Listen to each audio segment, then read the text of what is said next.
வணக்கம். ராஜயோகம். ராஜயோகம்ங்கிறது ராஜ கிரகங்கள். ராஜயோகத்துக்கு ராஜ கிரகங்கள் தான் முக்கியம்.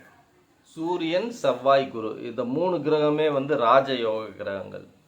இந்த கிரகங்கள் ஒரு ஜாதகத்தில் எந்த அளவுக்கு வலிமையாக இருக்குதோ அந்த அளவுக்கு ஒரு ராஜாவை போல ஒருத்தன் வாழலாம். அப்படின்னா எம்எல்ஏ, எம்பி, சிஎம், பிஎம் அந்த லெவலில் ஒரு முயற்சி பண்ணணும். அந்த மாதிரி ஒரு பெரிய ஒரு இலக்குக்கு போகணும்னா இந்த ராஜயோகம் ஜாதகத்தில் இருக்கணும்.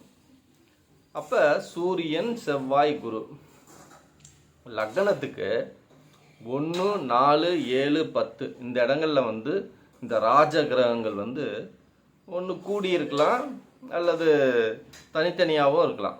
ஆனால் இந்த கேந்திரத்தில் இந்த 3 கிரகங்களும் இருக்கணும். அதே சமயத்தில் சந்திரனுக்கு இந்த ராஜ கிரகங்கள் பகை இல்லாமல் இருக்கணும்.